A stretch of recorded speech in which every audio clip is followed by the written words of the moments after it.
Shalom, all praises to Yahweh, Ba'Shem Yahushua, Ba'Shem HaKadosh, that one is the apostles and elders, great millstone that rule well, and Shalom to the brothers in the way, spirit and truth. Um, yeah, got the got the Book of Acts. It's basically you know, Gamaliel's reasoning after Peter and the apostles, they got grabbed up and thrown in jail. Then they got released and started teaching again. And then they were brought before the council and the high priest again. And then, he's basically in the spirit just telling them, what the real is with them coming against the apostles, essentially coming against Yahushua, the spirit of Yahushua. Because that's really what they're doing. But, that ordinance had set up the high priest. That was basically under the the spirit of Rome. Same now. You go to these churches, they're under the spirit of that new Rome, which is America, man. That American spirit, that American Christianity. That's really what the vibration that's being pushed, in these churches when they're using the scriptures, but they ain't reading it. And they're not reading with comprehension, man. They're not reading with the spirit working with them to reveal what's in there, which is why they'll have that white boy says very bonjour, which, that's an idol that you go into Yahushua, who the world calls Jesus Christ, in the Bible. He looks nothing like that. That's passing. What he looks like, that's one of the mysteries. So Acts 5 and 33, it says, when they heard that, they were cut to the heart and took counsel to slay them. And yeah, these men were looking to decimate the apostles, which, those wishes were fulfilled for the process of time. But again, it's a spirit, and it was necessary anyway. There was a need for a falling away first before the kingdom could come. So, they thought they would have been thinking something was accomplished. But then after Jerusalem got put on smash, they that would have all gone in the bin anyway. So it says, what then stood there up one in the council, a Pharisee named Gamaliel, a doctor of the law, had a reputation among all the people, and commanded to put the apostles forth a little space, and said unto them, ye men of Israel, take heed to yourselves what ye intend to do as touching these men. That's the thing is when you're dealing with this word, dealing with the men, essentially that Yahushua sent out here, to deal with this word, to push this word out here. It's not just you're not just dealing with a guy. This is why you have guys where they come up against, they'll come up to the camp, they'll talk shit. Then they'll get, you find out these guys will pass away, these guys will get bugged out. The Lord will deal with these guys. That's something that's personally I've seen. So it's terrible. You're dealing with, you're coming against a spirit, man. You're not just it's not just some geezers, wearing rags on the sides of roads, which, that's carnally how it appears. Because as before these days rose up Theudas, boasting himself to be somebody, to whom a number of men, about 400, joined themselves, who were slain, and all as many as obeyed him were scattered and brought to naught. You've had, men, and then that's the thing is you can gather people under you. That's not that's something that if someone's charismatic enough, someone's they might have a good speaking voice. They can have people appeal to them. It might even just be that they might have certain clothes, certain fineries and whatnot. And you're like, oh, and then people will hold them in some kind of regard. But those things are all carnal. Because as I said, they were scattered and brought to naught. After this man rose up Judas of Galilee in the days of the taxing, and drew away much people after him. He also perished, and all, even as many as obeyed him, were dispersed. Yeah. So everyone that was following him, he got put to death and all got dispersed. These are men that would have been known in and around times, man. Would just be like, okay, there was that Theudas that did this, and then he came to naught. He tried to deal with the Romans, it came to nothing. There was that Judas as well from Galilee. He tried doing the thing, and then it amounted to nothing. It says, and now I say unto you, refrain from these men and let them alone. For if this counsel or this work be of men, it will come to naught. And yeah, that's the thing is through the Spirit. That's how it will get dealt with. If what what the apostles were doing was against the Spirit, then it would have been dealt with through the Spirit. But then what's the issue with this is that council's ruling with what? Really by extension of Rome, man. Extension of the Roman system. That's really what they're trying to maintain, their place within that empire. Which is why, they'll essentially contend from it. For it.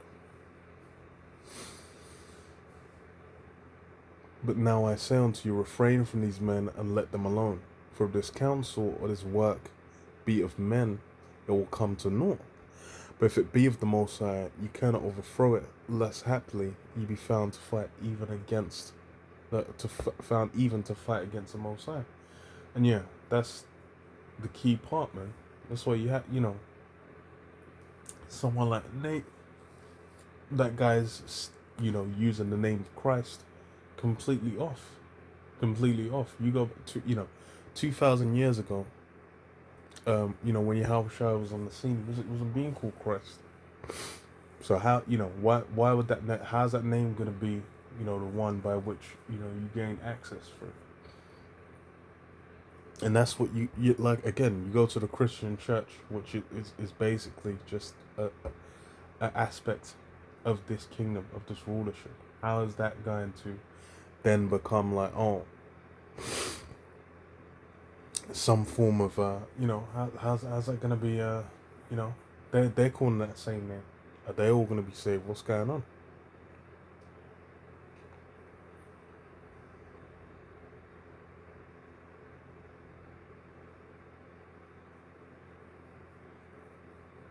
But if it be of the Most High, you cannot overthrow it, lest haply ye be found even to fight against the Most High. And yeah, that's really what it is. It's if you're coming against it, and that's the thing is they were trying to fight against the Most High. But as I said, it's like the apostles. They'll later down the line they would be put to death, and regardless of that, Jerusalem had to get put on smash. The diaspora had to go through. Israel had to be scattered. That was in the prophecy as well.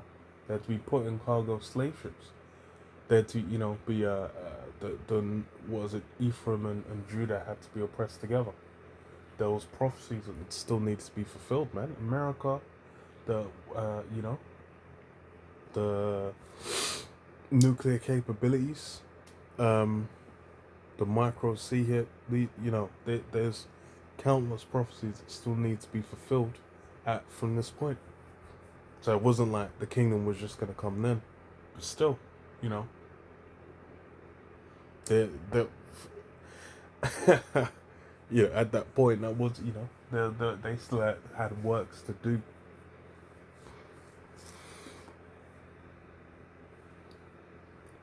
And regardless as well, because what is it?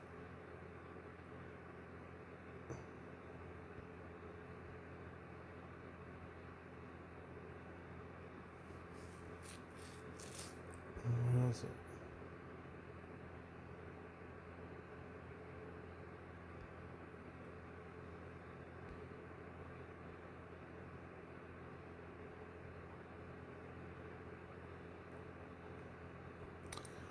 Matthew 23:25, it says, woe unto you, scribes and Pharisees, hypocrites, for you make clean the outside of the cup and of the platter, but within are full of extortion and excess. And yeah, that's for that, at time as well, that was plain.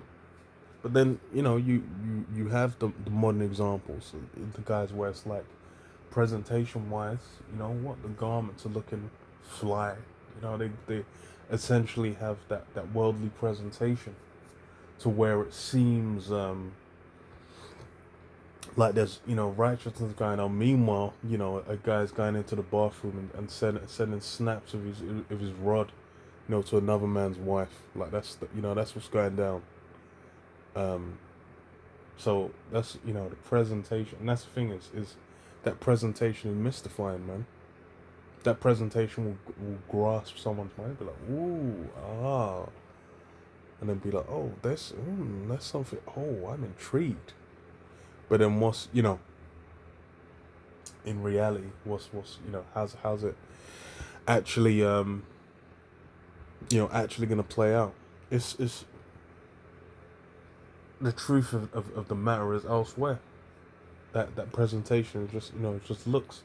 The reality of what's going on is being is in some dark corners, man. Extortion excess says, "Thou blind Pharisee, clean first that which is within the cup and platter, that the outside of them may be clean also.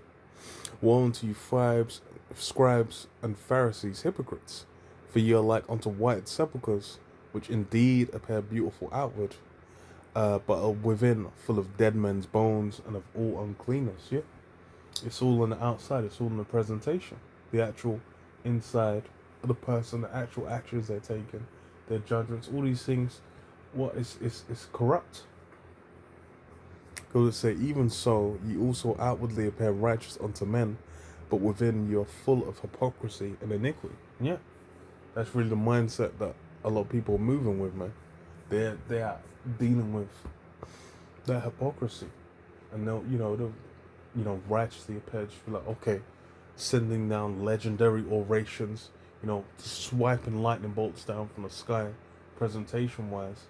But then you actually go to it and then you find there's all skeletons, rotting corpses in the closet, man. Back behind closed doors, there's countless crimes that have been just swept under the rug.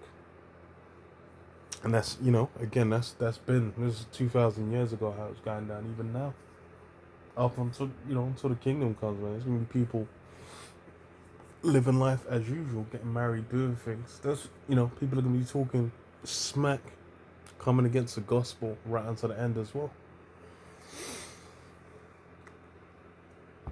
But yeah, I'll leave there. Shalom.